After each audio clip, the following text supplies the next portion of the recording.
लोकसभा चुनाव 2024 बालाघाट सिवनी संसदीय लोकसभा क्षेत्र से कांग्रेस के प्रत्याशी अशोक सम्राट सिंह सरस्वत ने शनिवार को प्रेस वार्ता ली और कहा कि बालाघाट सिवनी संसदीय सीट पर भाजपा के बड़े बड़े नेता डरे हुए हैं, इसीलिए बालाघाट बार बार आकर प्रचार कर रहे हैं। सम्राट सरस्वत ने सीएम पर आरोप लगाया है कि उनका महिलाओं के प्रति अच्छा व्यवहार नहीं और भगवान हनुमान जी और गरुड़ जी को जंगली जानवर कहा, जिन्हें हम सभी भगवान मानते हैं। भाजपा के पास कोई मुद्दा नहीं है। सीएम सहित भाजपा के नेता सिर्फ राम मंदिर के मुद्दे व मोदी सरकार के नाम पर चुनाव लड़ रहे हैं। मोदी जी जब बालाघाट आए थे तो उनके पास चिट्ठी में मंदिरों के नाम लिख दिया था और इसकी जय उसकी जय भाजपा के नेता बस जयकारा लगवा रहे हैं। बालाघाट के लिए उन्होंने कोई सौगात नहीं दी। धर्म को फैलाकर हिंदू मुस्लिम करके यह अपना वोट लेना चाह रहे हैं। भाजपा के नेताओं को फुल कॉन्फिडेंस है कि भाजपा से कोई भी खड़ा होगा जीत जाएगा।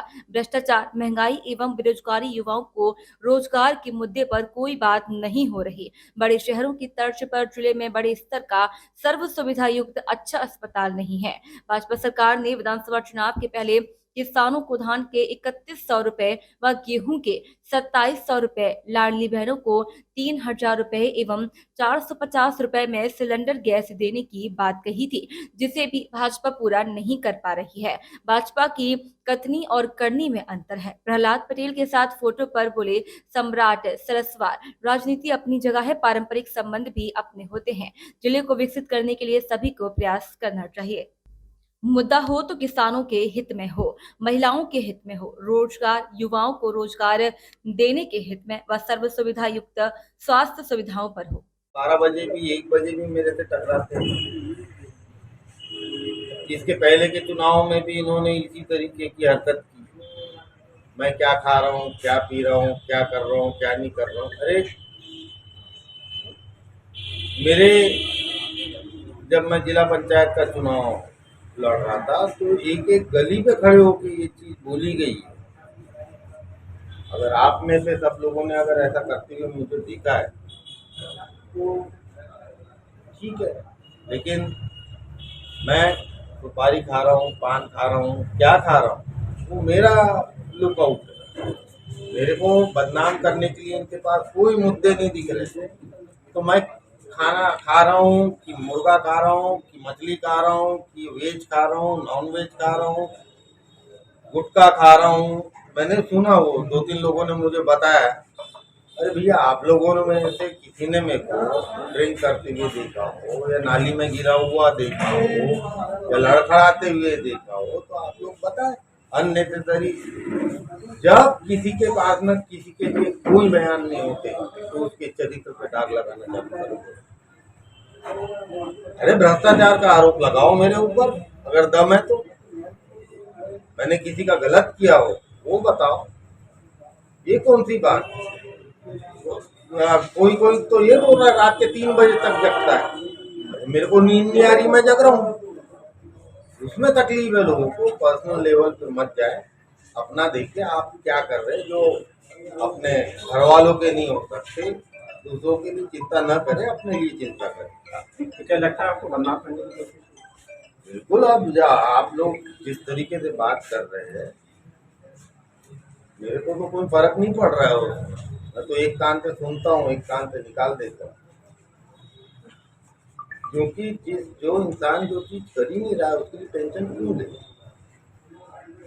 लेकिन मैसेज जनता के बीच तो जा रहा है, मीडिया के माध्यम से क्यों नहीं कांग्रेस से टिकट नहीं मिली? जनता जानती है, जनता जानती है। मैं रात को 12-12 बजे तक अपने दरवाजे पे खड़ा रहता हूँ। रात के 12-12 बजे तक मेरे से लोग मिलने आते हैं। आप पता कर सकते हैं। 12 बजे 1 बजे भी आप मुझसे फोन पे बात करेंगे तो मैं फोन उठाता हूँ।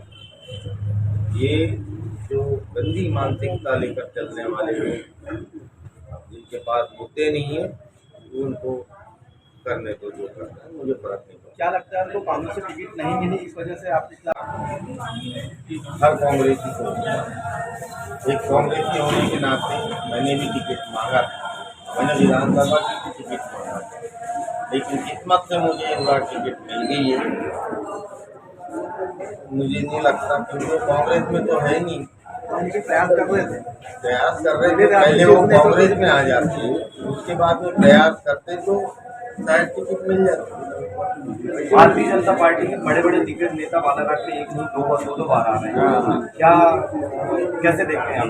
क्या उनका कमजोर है, किस तरह से देखते हैं? भारतीय जनता पार्टी घबराई हुई है। मुझे लग रहा है कि यहाँ की कुछ हारने वाले हैं, क्योंकि हमारे कार्यकर्ताओं में इतना जोश है। कोने कोने में हमारे कार्यकर्ता 4 घंटे काम कर रहे हैं, जिसको देखकर दहशत में मैंने सुना 5 मंत्रियों को यहाँ उतार दिए। ये घबराहट है उनकी, तो उन्हें 5 मंत्रियों को यहाँ उतारना पड़ रहा है। यहाँ मुख्यमंत्री, प्रधानमंत्री सब आके जा रहे हैं। कहीं ना कहीं उन्हें ये पता है कि हमारा क्षेत्र सबसे कमजोर है और ये सुधरने वाला है। आगामी समय में कोई कांग्रेस से कोई बड़े नेता के आगमन की कुछ सूचना है बालाघाट में? देखिए, मुझे 2-3 बार खबर आई है, लेकिन हम लोगों को बहुत कम समय मिला। 15 सबसे आखिरी में मेरी टिकट तय हुई, 15-17 दिन का समय मिला और उसमें 8 विधानसभा क्षेत्र मेरे उसमें आता है और 8 विधानसभा क्षेत्र को कवर करने के लिए मेरे को बहुत ज़्यादा व्यस्तता रही। तो ऐसे में मैंने भी ज़्यादा प्रयास नहीं किया कि बड़े नेता इन्वाइट करूँ। अगर मैं चाहूँ तो आज अगर चाहूँगा तो दिन में आ जाएगा, लेकिन मेरे कार्यकर्ता जो है कोने कोने में जो काम कर रहे हैं उनको मैं अभी डिस्टर्ब करना नहीं चाह रहा हूँ, क्योंकि 2-3 दिन उसमें चले जाएंगे और हमारा सिस्टम कार्यकर्ताओं का बहुत अच्छा चल रहा है। मेरे शेष नेताओं के बराबर बात चल रही है, उनके डायरेक्शन में काम कर रहा हूँ। उनकी सलाह से हम लोग काम कर रहे हैं। देखते हैं इस बीच में अगर कुछ ऐसा होता है तो जरूर बताएंगे। कांग्रेस पर आरोप भी लगाए जा हमारे हनुमान जी और हमारे जितने राम भगवान के साथ सहयोगी जो थे, उन्हें जो इतने अभद्र भाषा में जंगली जानवरों के साथ, यानी हम उनको भगवान मानते हैं, हनुमान जी को, गरुड़ जी को, सब लोगों को भगवान मानते हैं, उनको जंगली जानवरों की उपाधि दी गई।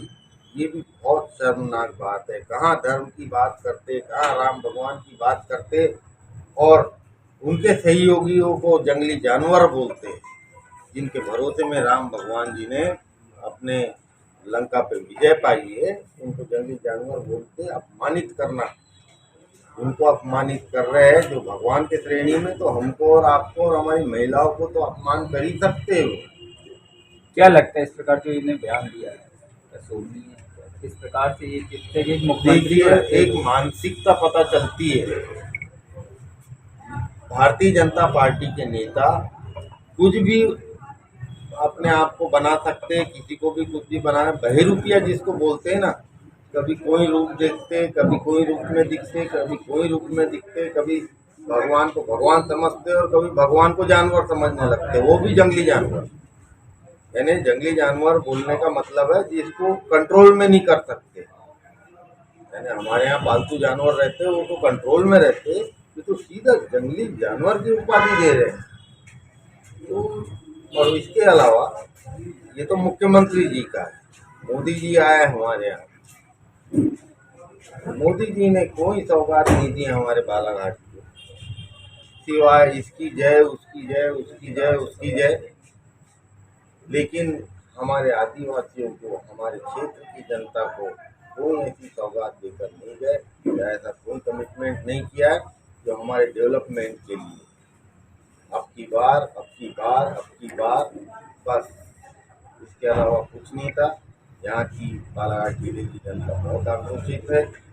रहा दूसरी बात, राम भगवान की बात करते हैं, मैंने इस चुनाव तक हम लोगों ने कभी अपनी होशियारी नहीं बताई कि हमने ये किए या वो किए या वो किए। आपको बता दूं, राम मंदिर जो अयोध्या में बना है, वहाँ पे भी मेरी ईंटें लगी है, मैंने भी वहाँ के लिए चंदा दिया है, उसकी रसीद है मेरे पास।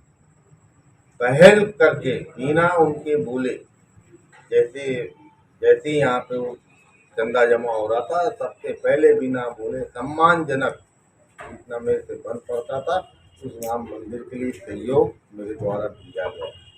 राम मंदिर बनाने में मेरा भी उतना ही हाथ है जितना मोदी जी का है और भाजपा वाले बता रहे हैं। दूसरी बात मैं पूछना चाहूँगा भारतीय जनता पार्टी वालों से, जो राम मंदिर का नाम ले लेके वोट मांगने की कोशिश कर रहे हैं, मेरे राम भगवान इष्ट देव है।